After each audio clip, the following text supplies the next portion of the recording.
ఓం శాంతి. ఈరోజు మురళి 24/4/2025. మధురమైన పిల్లలారా, వైజయంతి మాలలేకి వచ్చేందుకు నిరంతరం బాబాని స్మృతి చేయండి. మీ సమయాన్ని వ్యర్థం చేసుకోకండి. చదువుపైన పూర్తి ధ్యాసను ఉంచండి. బాబా అంటున్నారు, మధురమైన పిల్లలారా, వైజయంతి మాల విజయమాలలోకి రావాలంటే నిరంతరము బాబాని స్మృతి చేయాలి. మీ సమయాన్ని వ్యర్థం చేసుకోవద్దండి. చదువుపైన పూర్తి ధ్యాసను పెట్టండి. ప్రశ్న: బాబా ఏ ఒక్క విషయం గురించి తమ పిల్లలను ప్రాధేయపడుతున్నారు, రిక్వెస్ట్ చేస్తున్నారు? జవాబు: మధురమైన పిల్లలు, బాగా చదవండి. బాబా యొక్క పరువుని నిలబెట్టండి. బాబా పేరుని అప్రతిష్ట పాలు చేసే పనులేవి చేయకండి. సత్యమైన తండ్రిని, సత్యమైన టీచర్ని మరియు సద్గురువుని ఎప్పుడూ నిందింప చేయకండి అని బాబా పిల్లలను ప్రాధేయపడుతున్నారు, రిక్వెస్ట్ చేస్తున్నారు. ఎప్పటి వరకైతే ఈ చదువు ఉంటుందో అప్పటి వరకు తప్పకుండా పవిత్రంగా ఉంటామని ప్రతిజ్ఞ చేయండి. పాట: మిమ్మల్ని పొంది మేము బాబా విశ్వాన్నంతటినీ పొందాము, భూమి ఏమి ఆకాశమేమి సర్వస్వాన్ని పొందాము అని.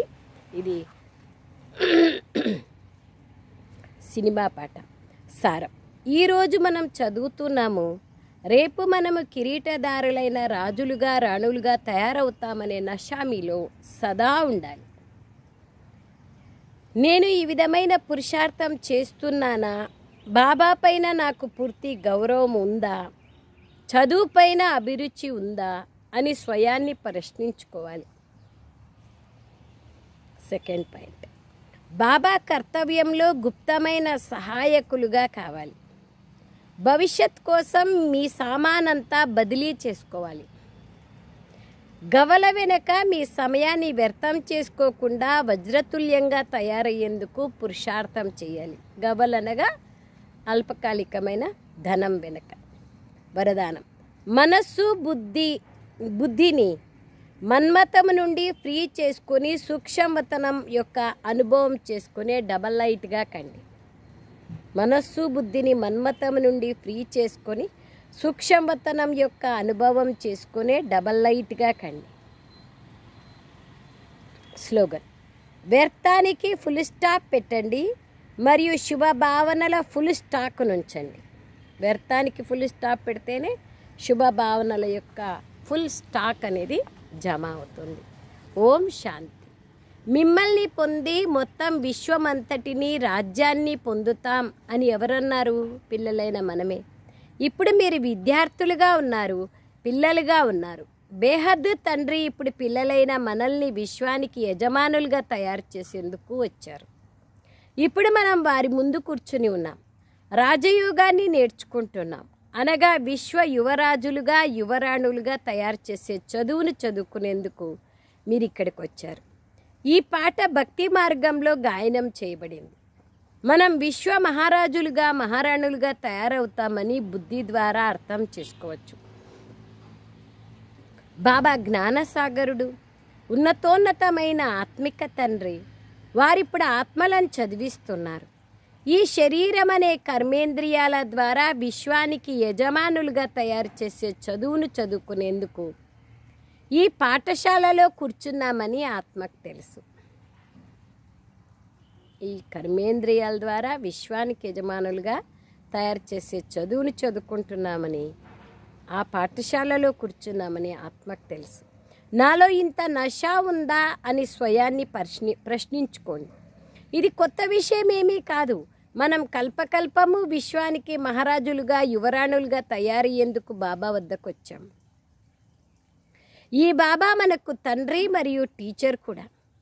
బాబా ప్రశ్నిస్తే పిల్లలందరూ మేము సూర్యవంశీ మహారాజులుగా మహారాణులుగా లేదా లక్ష్మీనారాయణలుగా అవుతామనే సమాధానం ఇస్తారు. అయితే నేను ఈ విధమైన పురుషార్థం చేస్తున్నానా అని మీ హృదయాన్ని మీరే ప్రశ్నించుకోవాలి. స్వర్గ వారసత్వాన్ని ఇచ్చేందుకు వచ్చిన అనంతమైన తండ్రి నుండి మనం పూర్తి వారసత్వాన్ని పొందుతున్నామా అని ప్రశ్నించుకోవాలి. అనంతమైన తండ్రి, టీచర్, సద్గురువు కూడా అయ్యారు. మనకు వారసత్వాన్ని కూడా ఇస్తున్నారు, ఎంతో ఉన్నతంగా చేస్తున్నారు.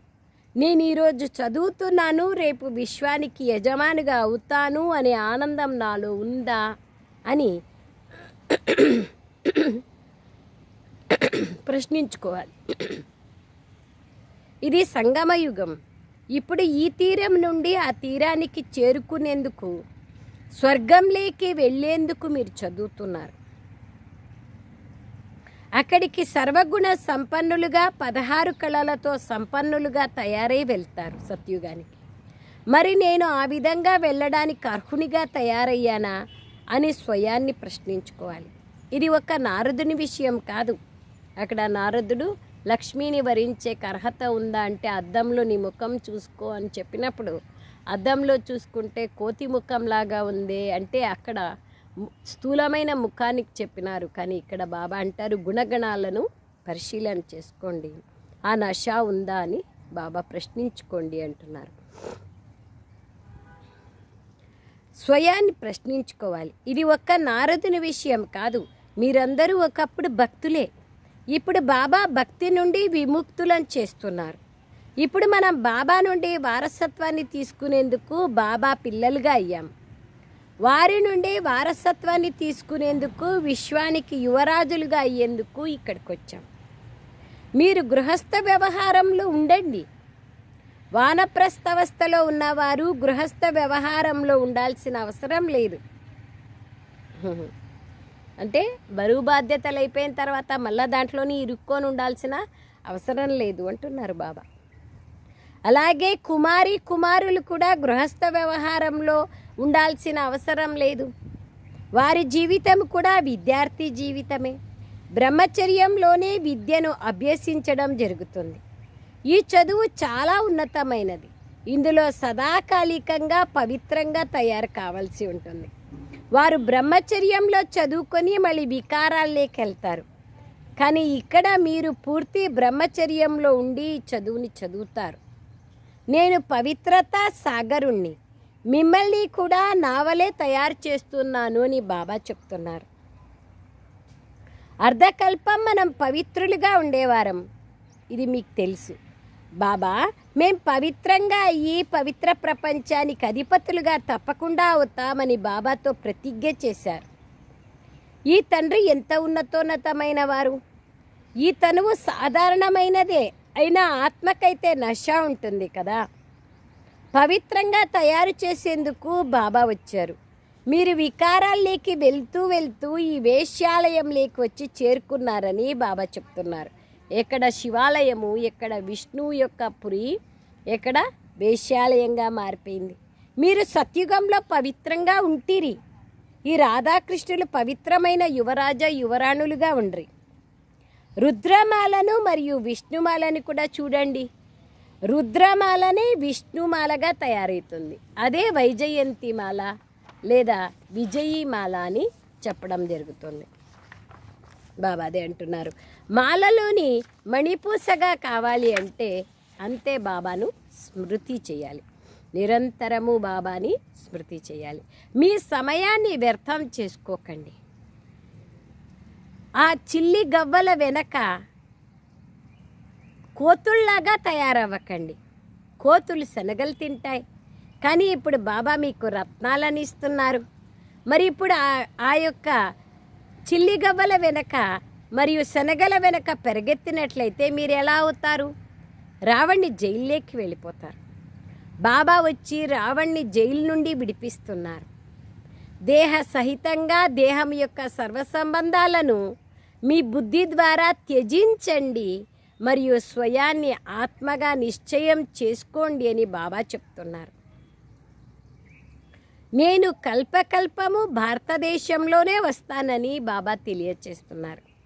భారతవాసులైన పిల్లలను బాబా విశ్వానికి యువరాజులుగా యువరాణులుగా తయారు చేస్తున్నారు. బాబా ఎంతో సహజంగా చదివిస్తారు. 4-8 గంటలు ఇక్కడే కూర్చొని చదవమని కూడా బాబా ఏం చెప్పరు. 1 గంట చదవండి చాలు. కానీ ఆ గంట చదివింది మళ్ళీ దాని గురించి ఆలోచన చేసి గృహస్థ వ్యవహారంలో ఉంటూ స్వయాన్ని ఆత్మగా భావిస్తూ నన్ను స్మృతి చేయడం ద్వారా మీరు పతితుల నుంచి పావనులుగా తయారవుతారు. వికారాల్లోకి వెళ్ళేవారిని పతితులు అని అంటారు. దేవతలు పావనులు కావున వారిని మహిమ చేయడం జరుగుతుంది. ఇవన్నీ అల్పకాలికమైన క్షణభంగురమైన సుఖాలని బాబా చెప్తున్నారు. ఇక్కడంతా కాకి ఎంగిలితో సమానమైన సుఖం ఉంది. సన్యాసులు సరిగ్గానే చెప్పారు, కానీ దేవతలకు ఎంత సుఖం ఉంటుందో వారికి తెలియదు. దాని పేరే సుఖధామం. ఇది దుఃఖధామం ఈ ప్రపంచం. ఈ విషయాల గురించే ప్రపంచంలోని వారికి ఎవ్వరికీ తెలియదు. బాబాయే బాబాయే వచ్చి కల్పకల్పము వీటిని అర్థం చేయిస్తారు. పిల్లలారా, ఆత్మాభిమానులుగా తయారు కాండి అని బాబా చెప్తున్నారు.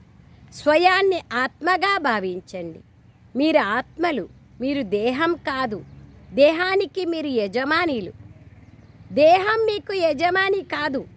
84 జన్మలు తీసుకుంటూ ఇప్పుడు మీరు తమోప్రధానులుగా తయారైపోయారు. మీ ఆత్మ మరియు శరీరం రెండూ పతితంగా అయిపోయాయి. దేహాభిమానులుగా అయిన కారణంగానే మీ ద్వారా వికర్మలు జరుగుతున్నాయి. మీరిప్పుడు ఆత్మాభిమానులుగా తయారు కావాలి. నాతో పాటు వాపస్ ఇంటికి వెళ్ళాలి.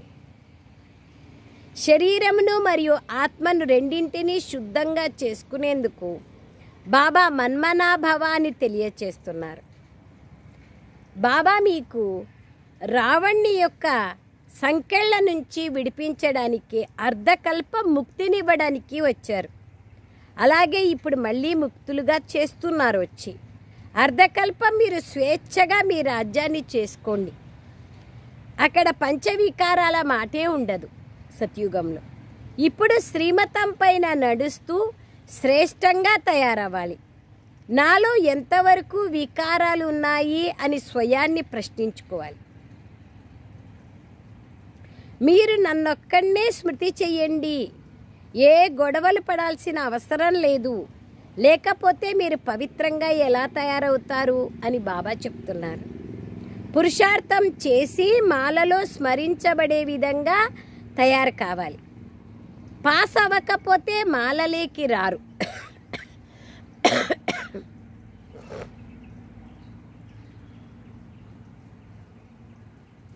కల్పకల్పము ఈ రాజ్యాన్ని పోగొట్టుకుంటారు. ఆ తర్వాత మళ్ళీ అంతిమంలో చాలా పశ్చాత్తాపపడాల్సి ఉంటుంది. ఆ చదువులో కూడా రిజిస్టర్ పెట్టుకుంటారు. అక్కడ కూడా లక్షణాలను చూడడం జరుగుతుంది. కండక్ట్ సర్టిఫికెట్ ఇస్తారు. అది కూడా చదివే. ఉదయమే లేచి మీకు మీరుగా మీ చదువుని చదవండి. రోజంతా కర్మ చేయాల్సిందే, ఖాళీ దొరకదు. భక్తి కూడా మనుషులు ఉదయమే లేచి చేస్తారు. ఇది జ్ఞాన మార్గం. భక్తిలో కూడా పూజ చేస్తూ కొద్ది సమయం తర్వాత ఏదో ఒక దేహదారి స్మృతి కలుగుతుంది. అలాగే ఇక్కడ కూడా మీరు బాబాని స్మృతి చేస్తున్న సమయంలో మీ వ్యాపారాలు మొదలైనవి గుర్తొస్తూ ఉంటాయి. ఎంతగా బాబా స్మృతిలో ఉంటారో అంతగా పాపాలు సమాప్తమైతూ పోతాయి. అన్నింటికీ ఆధారం విజయమాలలో రావాలన్నా నిరంతరము బాబా స్మృతిలో ఉండాలి.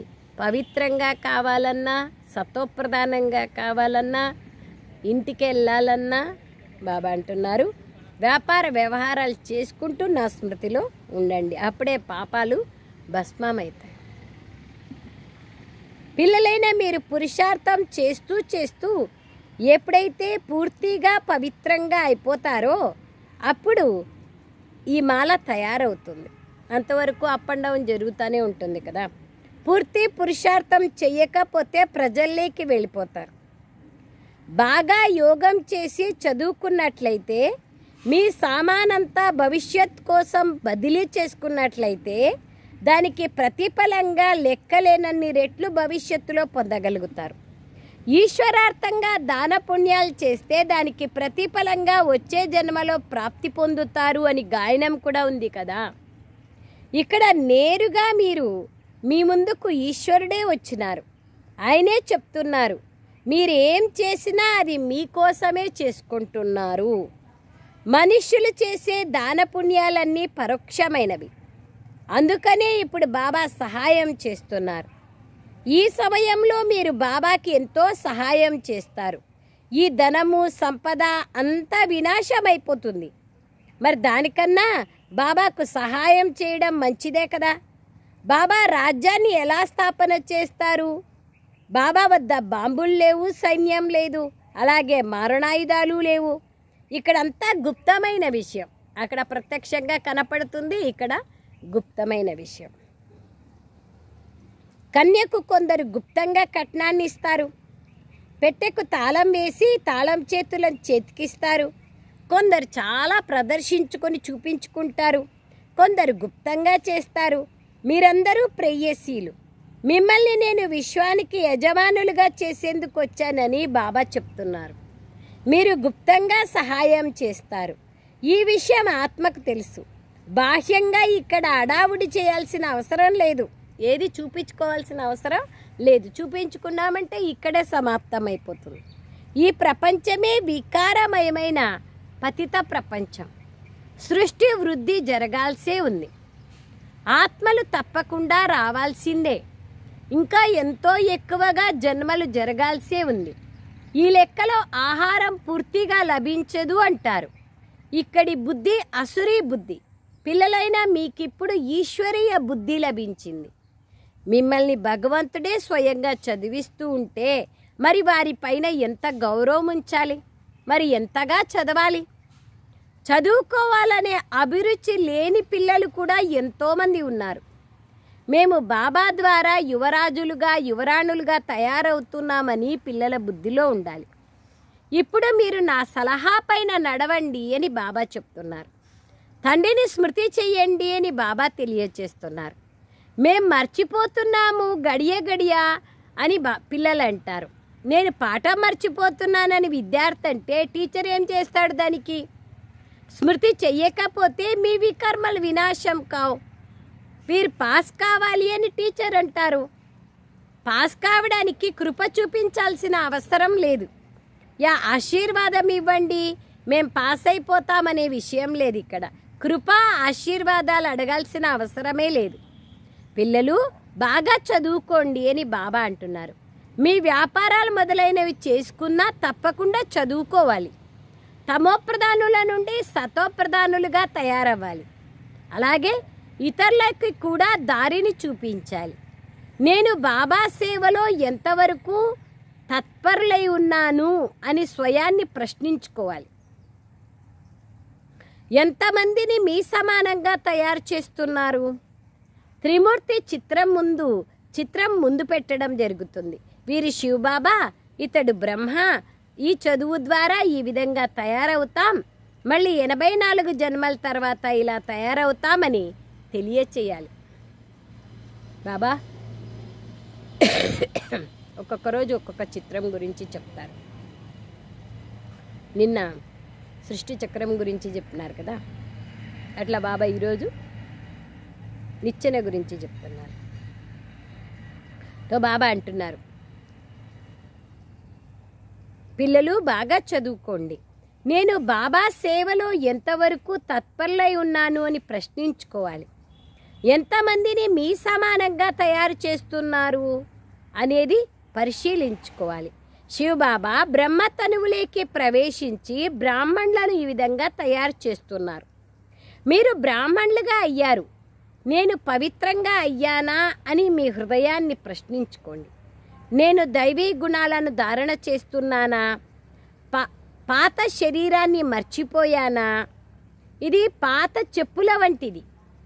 పాత చెప్పులు పోతే మంచిదైంది, పోయిందిలే అనుకుంటాం కదా, అందుకే బాబా చెప్పులతో పోల్చుతున్నారు. ఆత్మ పవిత్రంగా అయిపోతే చెప్పులు కూడా ఫస్ట్ క్లాస్ అయినవే లభిస్తాయి. ఈ పాత వస్త్రాన్ని వదిలి కొత్త వస్త్రాన్ని ధరిస్తాం. ఈ సృష్టి చక్రము పునరావృత్తి అవుతోంది. ఈరోజు ఈ పాత శరీరంలో ఉన్నాం, రేపు దేవతలుగా కొత్త శరీరంలోకి వెళ్తాం. బాబా ద్వారా మళ్ళీ భవిష్య అర్ధకల్పం వరకు విశ్వానికి యువరాజులుగా తయారవుతాం. మన రాజ్యాన్ని ఎవ్వరూ మన నుండి దోచుకోలేరు. అక్కడ లాక్కునేది, ఆక్రమించేది, వికారి గుణాలే ఉండవు. దోచుకునే ప్రశ్ననే లేదు. సత్యుగంలో. కావున బాబా శ్రీమతం పైన నడవాలి కదా. నేను ఎంతవరకు బాబాను స్మృతి చేస్తున్నాను అని స్వయాన్ని ప్రశ్నించుకోండి. అన్ని ప్రశ్నలే ఈరోజు. చాలా స్వయం సోల్ రియలైజేషన్ లేదా సెల్ఫ్ రిఫ్లెక్షన్ చేసుకునేటువంటి విషయాలు బాబా చెప్తున్నారు. ఎంతవరకు స్వదర్శన చక్రధారులుగా తయారై ఇతరులను తయారు చేస్తున్నాను. ఎవరెంత చేసుకుంటే అంత పొందుతారు. బాబా రోజు చదివిస్తున్నారు. అందరి వద్దకు ఈ మురళి వెళ్తుంది. మురళి లభించకపోయినా 7 రోజుల కోర్సు అయితే తెలిసింది కదా. మీ బుద్ధిలోకి ఈ జ్ఞానం వచ్చేసింది.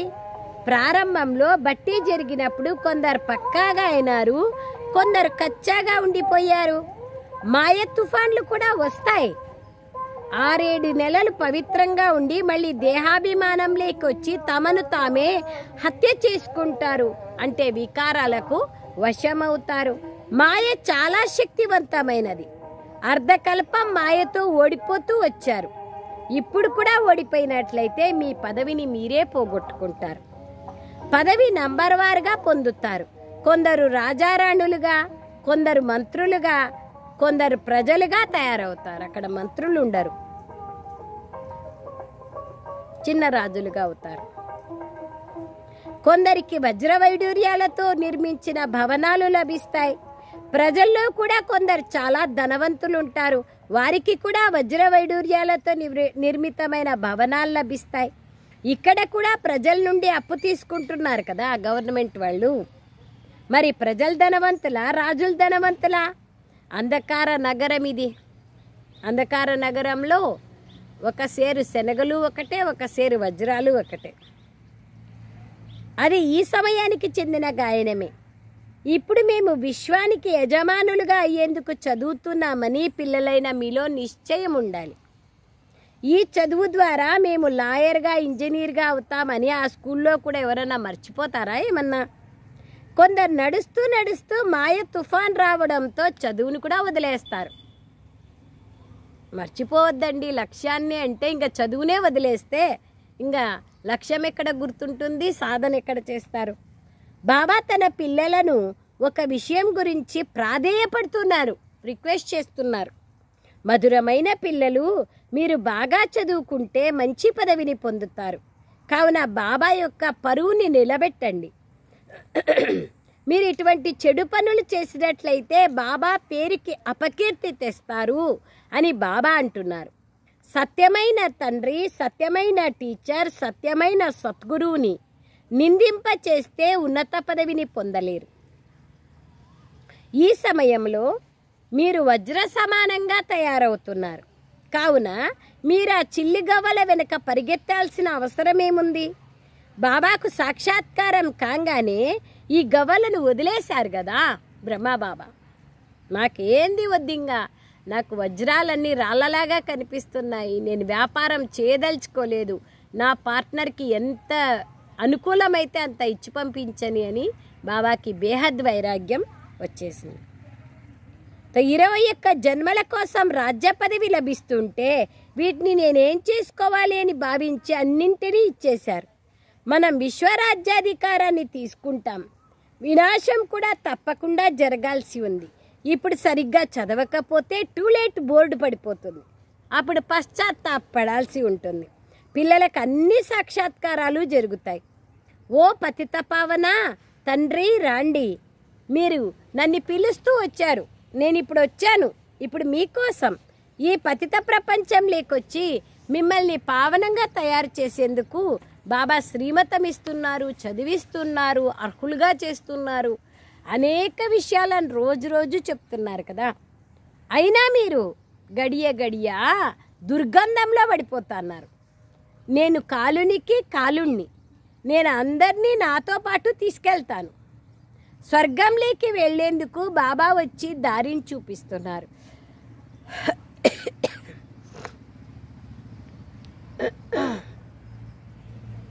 ఈ సృష్టి చక్రం ఎలా తిరుగుతుంది అన్న జ్ఞానం బాబా ఇస్తున్నారు. ఇది అనంతమైన జ్ఞానం. ఎవరైతే కల్పపూర్వం చదివారో వారే మళ్ళీ చదువుతారు. దాంట్లో తేడా వచ్చే ప్రశ్నే లేదు. వాళ్ళకే మళ్ళా సంకల్పం వస్తుంది, వాళ్ళే మళ్ళీ చదువుతారు. ఈ సాక్షాత్కారం కూడా జరుగుతుంది. బేహద్దు తండ్రి వచ్చారని నిశ్చయం ఏర్పడాలి. ఏ భగవంతుని కలుసుకునేందుకు భక్తి చేశామో వారే ఇప్పుడు వచ్చి చదివిస్తున్నారు. ఇటువంటి తండ్రి అయిన భగవంతుని మనం కలుసుకోవాలి కదా. ఈ నిశ్చయం ఉన్నట్లయితే ఎంతో ఉల్లాసంతో సంతోషంతో పరిగెత్తుకుంటూ వచ్చి కలుసుకుంటారు బాబాని. ఇందులో మోసగించేదేమీ లేదు. పవిత్రంగా అవ్వకుండా చదవకుండా కేవలం బాబాని కలుసుకోవడానికి వెళ్ళాలనుకునే వాళ్ళు చాలామంది ఉంటారు. అలా విహరించడానికి కూడా ఇక్కడికి కొందరు వస్తారు. పిల్లలైనా మీరు గుప్తంగా మీ రాజధానిని స్థాపన చేసుకోవాలి అని బాబా చెప్తున్నారు. పవిత్రంగా అయినట్లయితే తమోప్రధానం నుండి సత్వప్రధానంగా అవుతారు. బాబాయే వచ్చి ఈ రాజయోగాన్ని నేర్పిస్తున్నారు. మిగిలిన వాళ్ళందరూ హఠయోగిలు. స్వయాన్ని ఆత్మగా భావిస్తూ తండ్రినైన నన్ను స్మృతి చెయ్యండి అని బాబా చెప్తున్నారు. బేహద్దు తండ్రి ద్వారా విశ్వానికి యువరాజులుగా తయారయ్యేందుకు ఇక్కడికి వచ్చామనే నష మీలో ఉండాలి. అలాగే దానికోసం శ్రీమతం పైన కూడా నడవాలి. మాయ బుద్ధి యోగాన్ని తెంచేస్తుంది.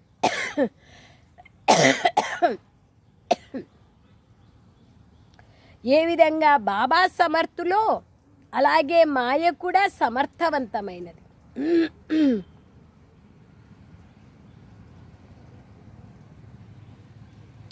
అర్ధకల్పం రామరాజ్యము, అర్ధకల్పం రావణ రాజ్యము ఉంది. ఈ విషయం కూడా ఎవరికీ తెలియదు. అర్ధకల్పం ఉంది, ఎప్పటి నుంచి రావణ రాజ్యం వస్తుంది, ఎప్పుడు బాబా వస్తారు, ఇవన్నీ విషయాలు ఎవరికి తెలియదు.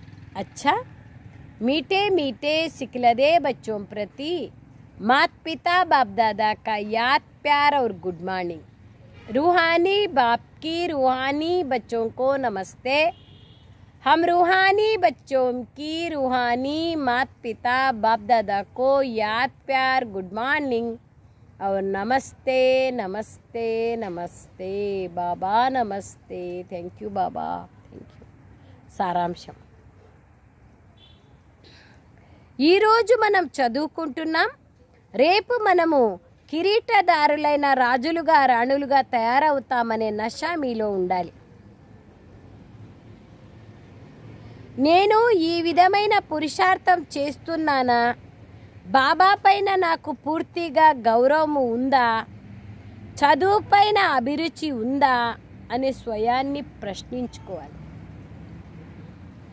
ఎన్ని ప్రశ్నించుకోవాలి? సెకండ్ పాయింట్, బాబా కర్తవ్యంలో గుప్తమైన సహాయకులుగా కావాలి. భవిష్యత్తు కోసం మీ సామానంతా బదిలీ చేసుకోవాలి. చిల్లి గవ్వల వెనక మీ సమయాన్ని వ్యర్థం చేసుకోకుండా వజ్రతుల్యంగా తయారయ్యేందుకు పురుషార్థం చేయాలి. వరదానం,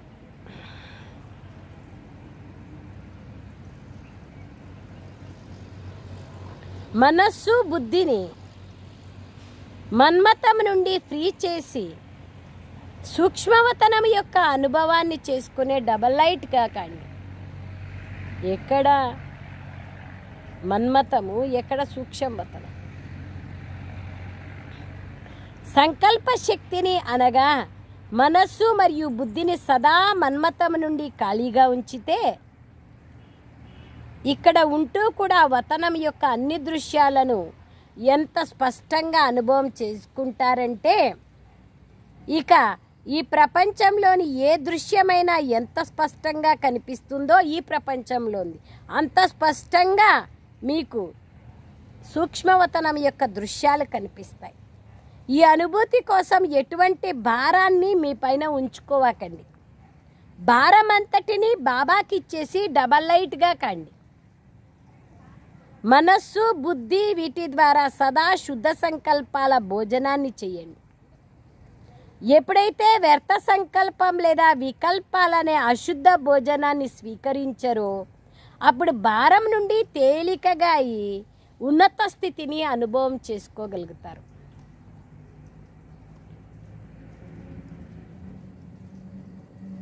స్లోగన్, వ్యర్థానికి ఫుల్ స్టాప్ పెట్టండి మరియు శుభ భావనల ఫుల్ స్టాక్ పెట్టుకోండి.